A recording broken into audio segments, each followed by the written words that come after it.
வணக்கம் ஃப்ரெண்ட்ஸ், எல்லோரும் எப்படி இருக்கீங்க? நல்லா இருக்கீங்களா? இன்றைக்கி நம்ம என்ன பார்க்க போகிறோம்னா நம்மளோட இன்னொரு புது வீடு.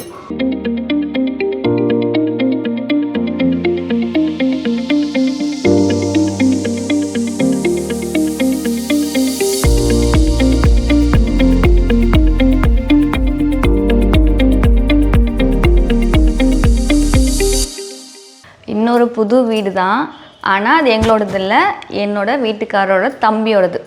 அந்த வீடு கட்டுறதுக்கு பிளான் பண்ணதுலேருந்து டாப் டு பாட்டம் ஃபினிஷிங் வரைக்கும் டிசைன் பண்ணது எல்லாமே எங்கள் வீட்டுக்காரர் தான். இப்போ அந்த வீடு எப்படி இருக்குன்னு நம்ம பார்க்கலாமா? வாங்க போகலாம்.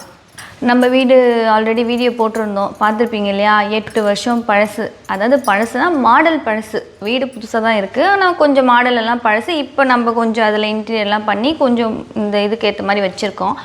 ஆனால் அது அப்படியே ஆப்போசிட். அவங்க தம்பி வீடு வந்து இப்போது மாடலுக்கு இப்போது ட்ரெண்டிங் இருக்க எல்லா டிசைனையும் வச்சு கட்டியிருப்பாங்க. ஆனால் எனக்கு இந்த வீடை விட அந்த வீடு தான் ரொம்ப பிடிச்சிருந்தது. எங்கள் வீட்டுக்காரர் அது கட்டும்போதெல்லாம் அவங்க அவ்வளோ சூப்பராக கட்டியிருக்கேன், இந்த வீடையும் இப்படி கட்டி வச்சுருக்கேன்னு நான் எங்கள் வீட்டுக்கார்ட்ட கேட்டே இருப்பேன்.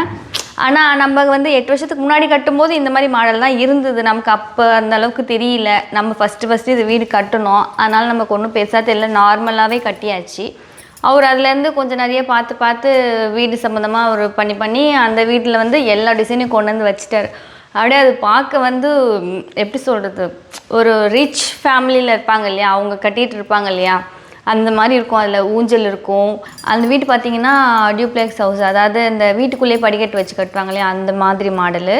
வீட்டுக்குள்ளேயே படிக்கட்டு வச்சு கட்டியிருப்பாங்க. அங்கே ஓப்பன் கிச்சன், அதுவுமே பார்க்க நல்லா ரிச் லுக்கில் இருக்கும். மேலெலாம் இன்டீரியர் எல்லாம் பண்ணி நல்லாயிருக்கும். அப்படியே அங்கேருந்து நம்ம இருந்தால் ஹாலுமே நல்லா பெருசு. அங்கே கோர்ட்யார்டு ஒன்று வச்சுருப்பாங்க, அது எனக்கு ரொம்ப பிடிச்சிருந்தது. அந்த இடம் ஃபுல்லாக கோர்ட்யார்டில் வந்து மேலே வந்து அப்படியே ஃபுல்லாக ஓப்பனாக இருக்கும். மழைலாம் பெஞ்சா உள்ளே தண்ணி ஊற்றுற மாதிரி அந்த டிசைனும் நல்லா இருந்தது. அதுக்கு அங்கே வந்து ஒரு புத்த ஸ்டாச்சு ஒன்று இருக்கும். அது பார்த்தாலே நமக்கு ஒரு மாதிரி மனசு ஒரு மாதிரி நல்லா இருக்க மாதிரி நல்ல ஒரு ஃபீல் வரும் அந்த இடத்துக்கு போனாலே.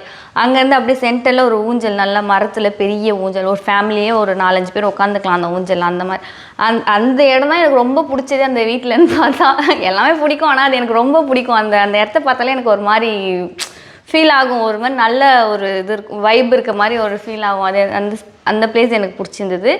அப்புறம் இது சாமி பூஜா கபோர்டுமே ஓப்பனில் தான் பண்ணிப்பாங்க, ஆனால் அதில் பேக்கில் இருக்க டிசைனும் செம்மையாக இருக்கும். எல்லாமே எனக்கு ரொம்ப பிடிச்சிருந்தது அந்த வீட்டில். நம்ம வீட்டில் எல்லாமே பண்ண முடியல, ஏன்னா நம்ம ஆல்ரெடி எல்லாமே பண்ணிட்டோம். இப்போ அந்த மாதிரி புதுசாக எதுவுமே பண்ண முடியாது, அதனால் எதுவும் பண்ணலை. அந்த மாதிரி நம்ம வீட்டில் இல்லையேன்னு எனக்கு கொஞ்சம் லைட்டாக ஃபீல் இருந்தது. ஆனால் இருந்தாலும் அவங்க தம்பி வீடு நம்ம அப்பப்போ போவோம் வரும் இல்லையா, அதனால் நமக்கு ஒன்றும் பெருசாக ஒன்றும் தெரிஞ்சிக்கல. அப்புறம் மாதிரி ஸ்டேர் கேஸ் கீழே வந்து அந்த கேப்பு அதையுமே க்ளோஸ் பண்ண மாதிரி ஒரு டிவி யூனிட்டு, அதுவுமே கொஞ்சம் டிஃப்ரெண்ட். எப்பயுமே வீட்டுக்குள்ளே படிக்கிறதுனா கீழே ஒரு கேப் இருக்கும், அது தனியாக தெரியும். அந்த மாதிரிலாம் தெரியாமல் அங்கே வந்து அப்படியே அதோடு சேர்த்த மாதிரி ஒரு டிவி யூனிட்டு ரெடி பண்ணிட்டாங்க இன்டீரியர்லேயே. ஆனால் அந்த ஸ்டேர் கேஸ்க்கும் கீழே இருக்க அந்த கேப்புக்கு உள்ளே ஏதாவது திங்ஸ்லாம் போட்டு வச்சுக்கலாம். அதுக்கு வந்து ஒரு டோர் வச்சுருப்பாங்க. அது பார்த்தா நமக்கு அதில் டோர் இருக்கிறது தெரியாது. அங்கே அதான் ஹைலைட்டே. நம்ம திறந்து உள்ளே தேவையில்லாத பொருள் எல்லாத்தையும் போட்டு ஸ்டோர் பண்ணி வச்சுக்கலாம். அதுவுமே கொஞ்சம் நல்லா இருந்துச்சு பார்க்குறதுக்கு. அது இல்லாமல் அந்த வீட்டில் 2 பெட்ரூம் கட்டியிருக்கோம், அதாவது கீழே ஒன்று மேலே ஒன்று. கீழே மேலே ரெண்டுமே சேம் மாடல் சேம் சைஸ் தான். அதுவும் இல்லாமல் உள்ளே இன்டீரியர் ஒர்க்குமே ஃபுல்லாக பண்ணியிருக்கு. 2 ரூம்லேயே 2 அட்டாச் பாத்ரூம் இருக்குது. அது இல்லாமல் காமனாக ஒரு பாத்ரூமும் வச்சுருக்கோம். அது எங்கேனாக்கா அந்த ஸ்டெப்ஸுக்கு பக்கத்தில் அந்த ஸ்டெப்ஸ் கீழே அந்த டிவி யூனிட் இருக்கு இல்லையா, அதுக்கு பக்கத்தில் ஒரு இடத்துல வந்து ஒரு காமன் பாத்ரூம் வச்சுருக்கோம். இந்த வீட்டோட அளவு பார்த்திங்கனாக்கா 30x 40, 1200 ஸ்கொயர் ஃபீட் தான். அதுவும் இல்லாமல் இது கார்னர் ஃப்ளாட்டுன்றதுனால நாங்கள் 2 பக்கமும் கேட் வச்சுருக்கோம். ஃப்ரண்ட்லேயும் இருக்கும், அந்த பேக் சைடுமே இருக்கும். ஃப்ரண்ட் சைடு பார்த்திங்கன்னா சின்ன கேட் தான் வச்சுருப்போம், சும்மா நடந்து போகிறதுக்கு மட்டும்தான். அதுவும் இல்லாமல் அங்கே வந்து கீழே உட்காந்துலாம் நம்ம பேசலாம். கரண்ட் இல்லை நைட்டில் ஏதாவது பேசணும், இல்லை ஜாலியாக என்ஜாய் பண்ணணும் அப்படின்னாக்கா உட்காந்து பேசுகிற மாதிரி. அதாவது அந்த காலத்தில் திண்ணெல்லாம் பண்ணியிருப்பாங்க இல்லையா, அந்த மாதிரி. ஆனால் திண்ணை இல்லை, கிரனைட்லேயே சின்னதாக கொஞ்சம் இடம் விட்டு பண்ணியிருக்கோம்.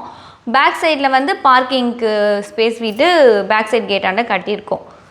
ஓகே ஃப்ரெண்ட்ஸ், இந்த வீடு ஃபுல்லாக பார்த்துருப்பீங்கன்னு நினைக்கிறேன். இந்த வீடு உங்களுக்கு பிடிச்சிருக்கா? அதோடு இந்த வீடு கட்டுறதுக்கு எவ்வளோ செலவாயிருக்குன்றதை கமெண்ட்டில் சொல்லுங்கள்.